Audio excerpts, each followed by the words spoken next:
Salutations à tous, c'est Boateng. Alors voilà, on se retrouve durant cette trêve internationale où le Barça, ben voilà, ne joue pas pour le moment parce qu'on est place aux équipes nationales qui s'affrontent dans le cadre de la qualification pour la Coupe du Monde 2026.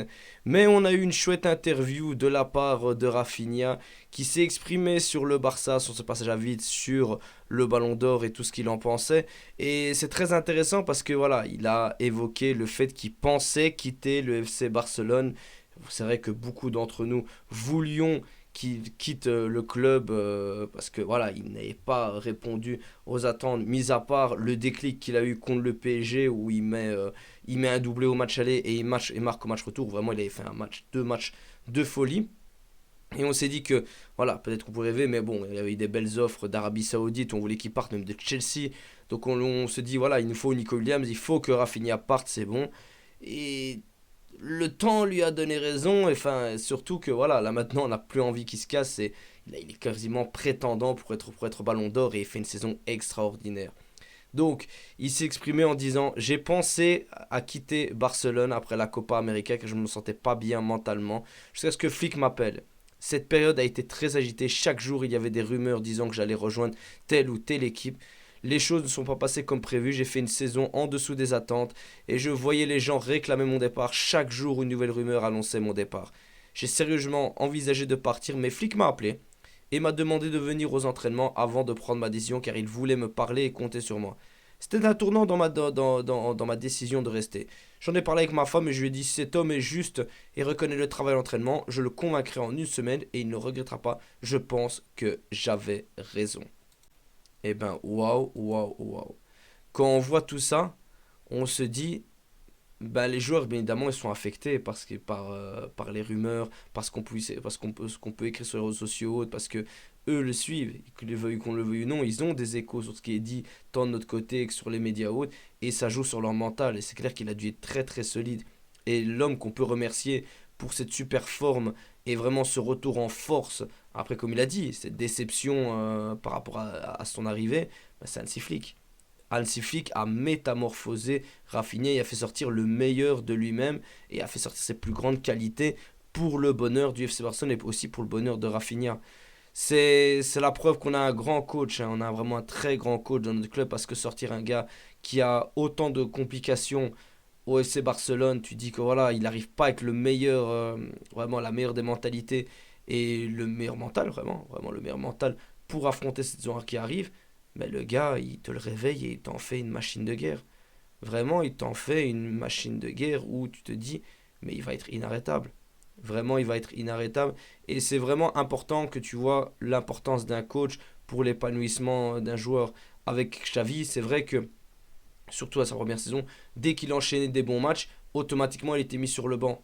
Malgré qu'il enchaînait quelques matchs, il ne pouvait pas réellement évoluer avec son talent. Et c'était assez compliqué, il faut dire les termes. C'était assez compliqué pour lui de pouvoir se faire pour son empreinte. L'année passée, il a un peu plus joué, mais c'était pas glorieux au niveau du jeu qu'il nous proposait. Et comme j'ai dit, voilà, c'est vraiment le match contre le PSG en Ligue des Champions qui a permis de voir un nouveau Rafinha qui répondait présent dans les gros matchs. Mais là, avec Hansi Flick, bah, tu as Rafinha qui est le patron, qui est l'un des meilleurs joueurs au monde et qui pourrait peut-être être prétendant au Ballon d'Or. D'ailleurs, il réagira sur le Ballon d'Or en disant: honnêtement, le Ballon d'Or, c'est pas un objectif personnel. Mes objectifs sont de marquer des buts et de faire des passes décisives et de remporter des titres avec Barcelone et l'équipe nationale. Quand les choses vont bien avec le club et l'équipe nationale, les individus brillent naturellement. Le fait d'être nommé parmi les candidats au Ballon d'Or est déjà une victoire en soi. Après tout ce que j'ai traversé dans ma carrière, juste être là est une victoire. J'essaie de ne pas me concentrer là-dessus. Je me concentre sur le football, match après match, entraînement après entraînement. Quel sérieux. Vraiment, mais quel sérieux. C'est un truc de fou. Quel sérieux. Et quelle concentration. Et c'est vrai qu'il n'a pas eu une carrière très facile. C'est vrai qu'il a eu beaucoup de critiques. Il s'est battu pour percer, honnêtement, pour être un grand joueur de football. Et là, se dire que le travail paye et qu'il est candidat pour le moment pour le Ballon d'Or, mais c'est incroyable. Vraiment, c'est incroyable de se dire qu'il y a une telle évolution et une telle trajectoire de carrière. Certains pourraient peut-être critiquer en disant: ouais, ce sera pas le plus beau ballon d'or ou tchic-tchac, peu importe. Mais qu'il soit candidat avec le travail, c'est vraiment le travail, c'est impressionnant. Vraiment, il peut être fier de lui et nous, en tout cas, on l'est. Tout comme le fait qu'il se concentre sur les buts et les passes décisives, ben, ça se ressent sur le terrain, parce que dans tous les grands matchs, tu peux compter sur lui. Et c'est grâce à ces grandes individualités que tu pourras aller loin et gagner des titres, hein. Sans compter pour les passes décisives, tu as beaucoup d'actions ratées par Lewandowski, ou peut-être même pas de Olmo, de temps en temps par la Yamal, qui font qu'il a perdu énormément de passes décisives à travers la saison. Même Ferran Torres, s'il y avait eu beaucoup plus de concrétisation de la part de nos joueurs, bah, il aurait beaucoup plus de passes décisives et on ne regarderait même pas les autres joueurs à côté de lui. Parce qu'il a mis beaucoup de caviar à Lewandowski cette saison, que Lewandowski a foiré totalement. On repense à la passe qu'il met contre le Real Madrid où Lewandowski tape dans le poteau, c'est l'avant où il tape en l'air. Enfin voilà, bêtement, en un match, il t'en rate deux belles qui auraient pu donner deux passes décisives à Rafinha.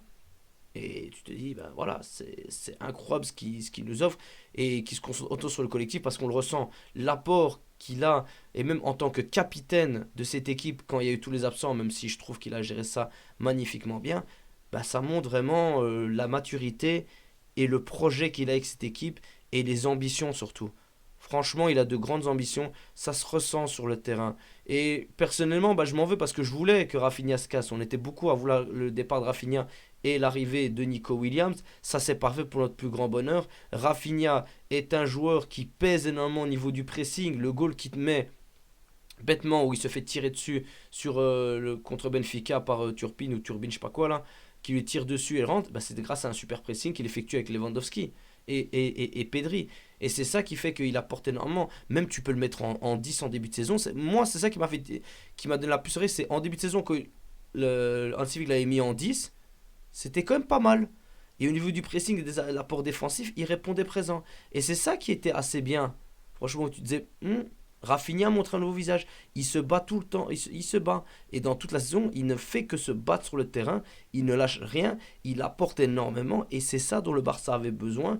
Des joueurs confiants, des joueurs qui pressent, des joueurs qui veulent étouffer l'adversaire jusqu'à l'étouffer, le tuer et partir en contre comme il faut parce il a une grosse vitesse, il prend très bien les espaces, il fait des super appels et il est très mobile. Et c'est ce qui fait la grandeur de Rafinha cette saison et on le remercie. Et on espère que ça va pas s'arrêter là, que ça va être se concrétiser par des titres parce qu'il le mérite. Et qui sait, s'il peut prétendre à Ballon d'Or, bah, ce serait incroyable. Mais c'est vrai que voilà, se dire qu'il a failli quitter le FC Barcelone et que tu n'aurais eu aucune garantie qu'un Nico Williams par rapport à son adaptation, même si je pense voilà, que Nico Williams aurait été une très belle option. Mais te dire que Rafinha s'est battu, Rafinha a été encouragé par Hansi Flick a fait le bon choix. Et voilà, il n'y a même pas de débat, ça brille FC Barcelone. Enfin bref les amis, dites-moi ce que vous en avez pensé de cette interview dans les commentaires. On se retrouve pour une prochaine vidéo, si pas après la trêve. Et après on se retrouve et on se voit aussi vite. Et Visca Barça.